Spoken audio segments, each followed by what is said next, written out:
English translation, 311th contact. Thursday, 13th September 2001, 7:28 hours. Today you are here early again, my friend. Nice greetings to the new day. Be greeted, Edward, dear friend. Yes, you are right. But I need the explanations that you have prepared for us. Unfortunately, I am not yet finished with them.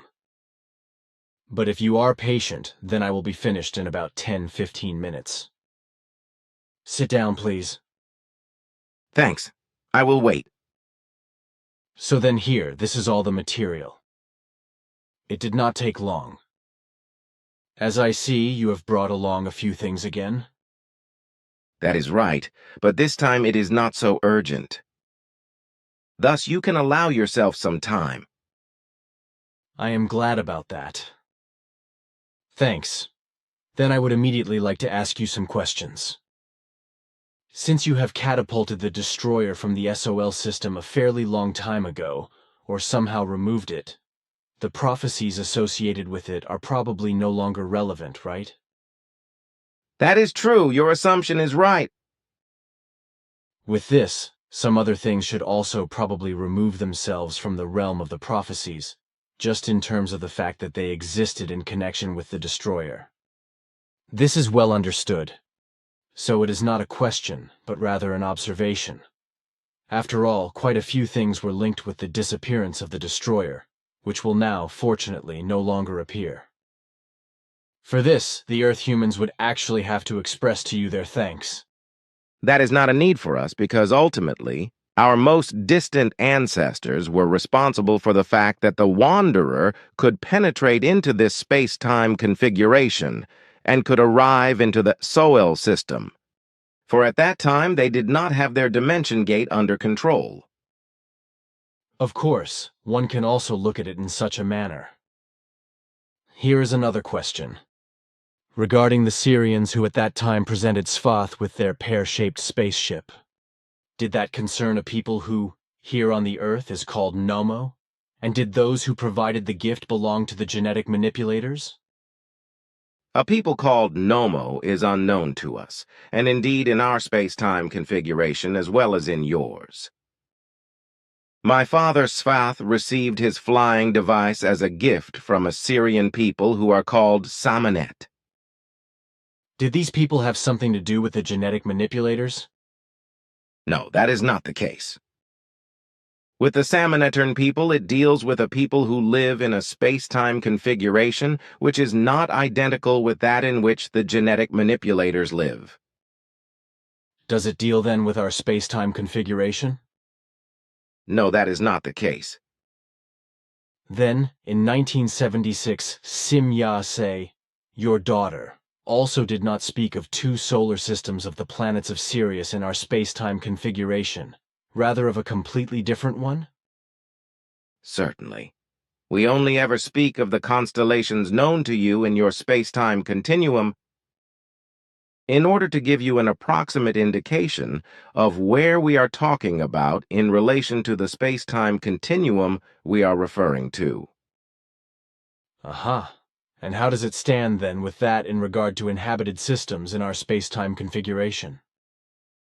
Then we also do not speak of another space-time configuration or of other dimensions. That is clear. Understood. I assume that those who were genetically manipulated also have nothing to do with the Samanet? That corresponds to what is given.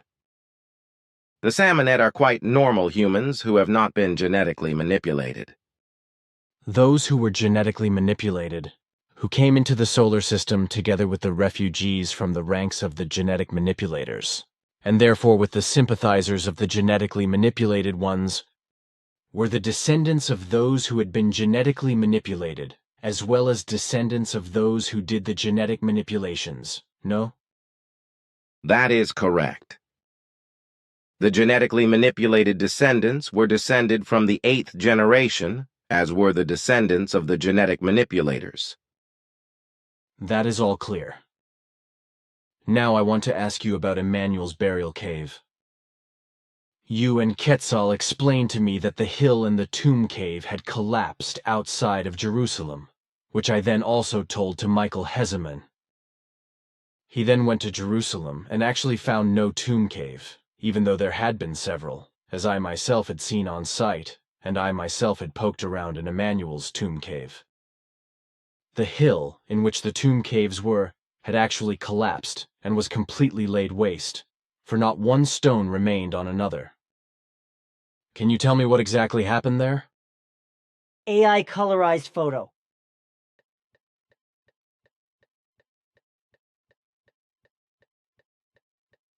AI colorized photo.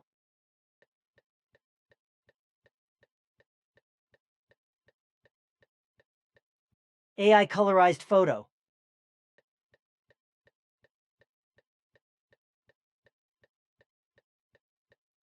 AI colorized photo.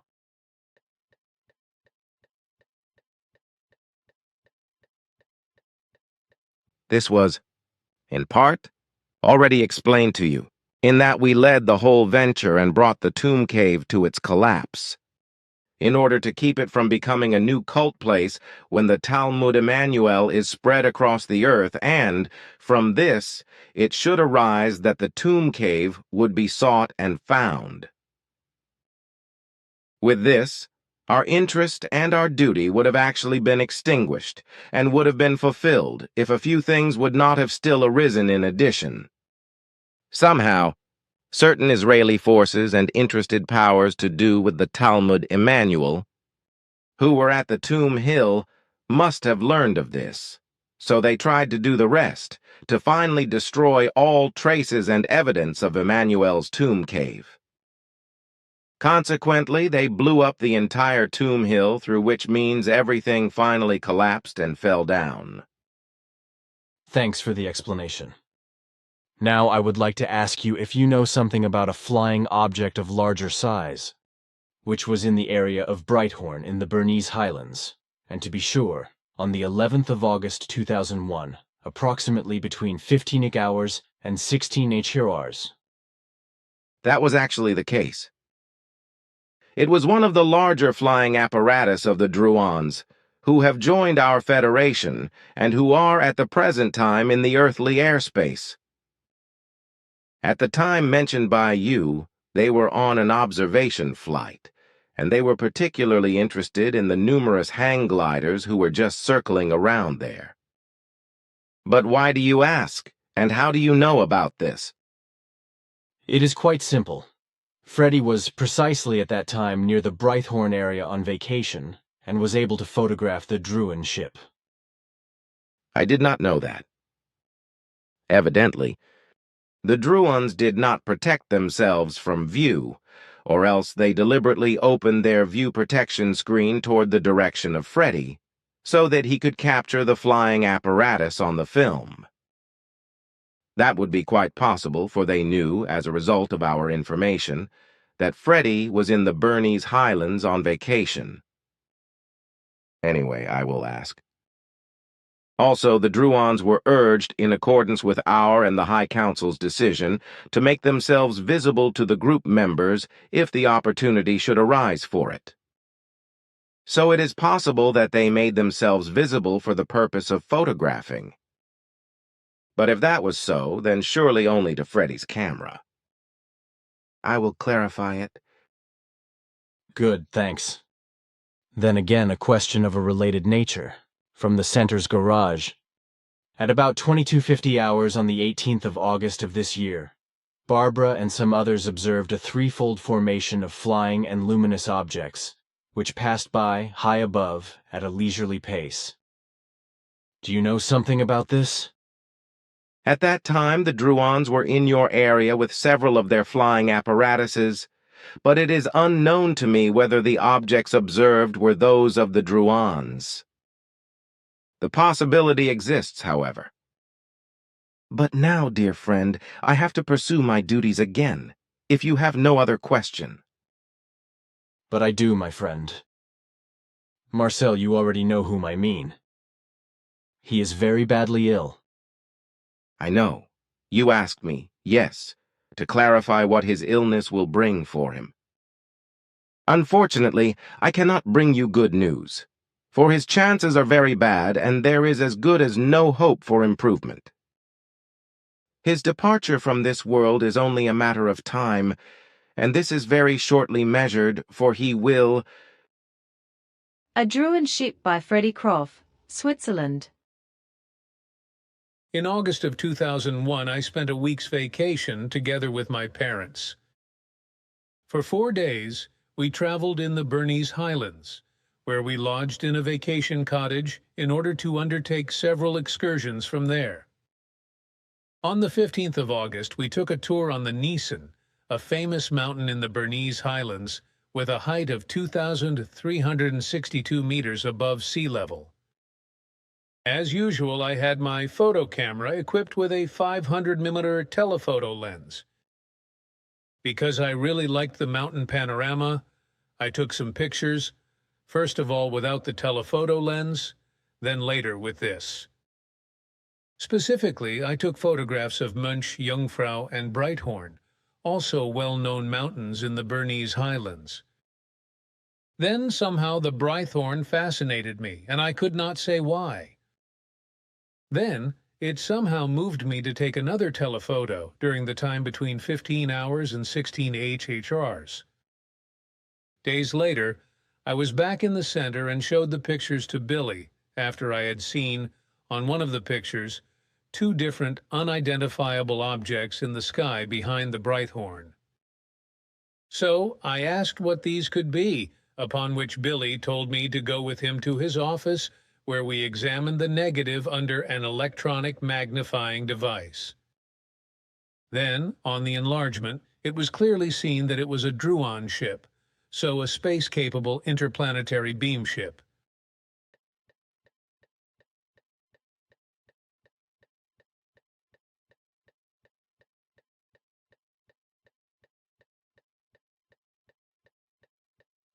In a later contact of Billy with Ptaah, our supposition and cognition were confirmed, for at that same time, the Druons were actually at the place mentioned, for the observation of certain things.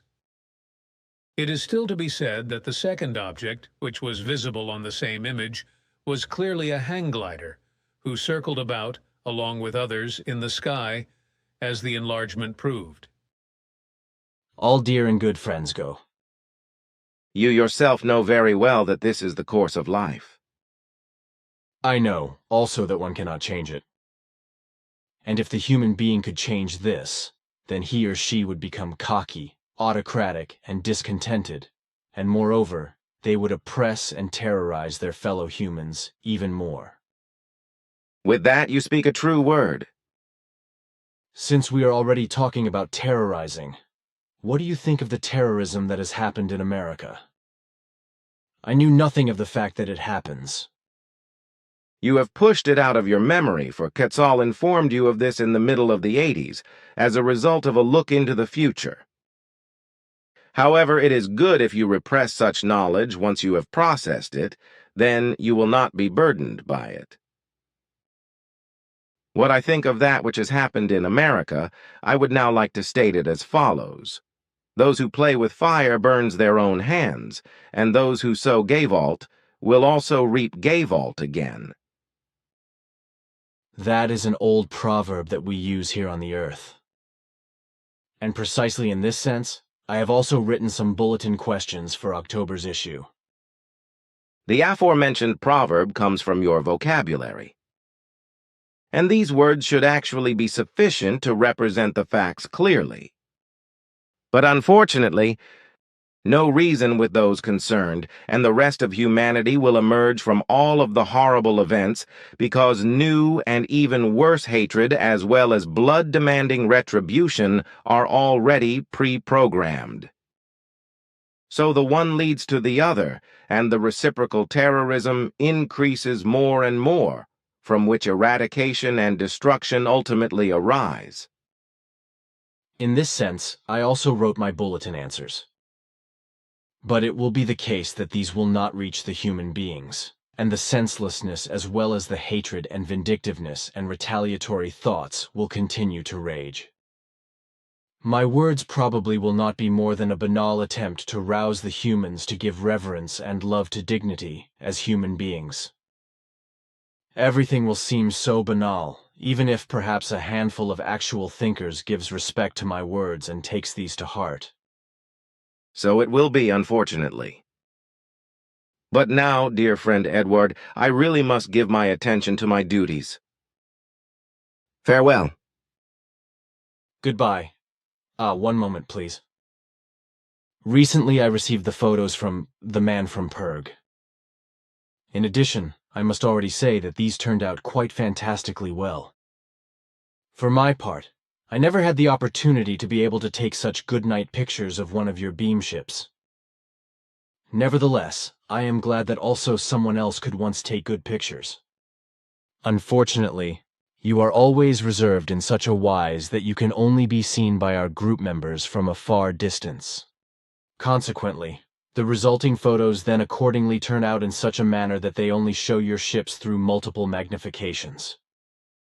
The group members also need no proofs of our existence, for they also know about our existence without these. And so, when we make ourselves visible to them, or when we allow them to photograph our flying apparatuses, we do not do this for reasons of proof, like for the man Ptaah, who only uses his shots for his own personal proof and, therefore, does not submit these to other persons for inspection. Thus, the fact that he got in touch with you and left you his shots only came about because I asked him to do so subconsciously through telepathic impulses. Billy? Oh, so that is it. Thanks for your efforts. By the way, I am also to pay you the thanks of the man. He was tremendously pleased that he could remove his doubts and that he was allowed to learn the truth, which only became possible for him through his observation and through his photos. At first he thought, so he told me, that he had succumbed to an illusion when he saw the light phenomenon of the ship. The real insight and recognition first came to him when he had the photo proof in his hands. That is what I still wanted to discuss. Then now, until we meet again. You are very modest, dear friend. Although the man could take better shots at night, you preserve no thought that we should also offer you the opportunity for such photos. Your thoughts and feelings are completely free of such desires. Why should I harbor such? It was just to be noted that the man's pictures are very much better than what I myself could ever make at night. Therefore, I am in fact not jealous, but on the contrary, I am very glad that someone other than me could also take good pictures. It is really a great joy to me. This can also be heard from your voice. Then now, until we meet again, my dear friend. Once you have completed the work for us, then call me. If you cannot reach me, then Florina is available to you. Sachlomia. Sachlomia.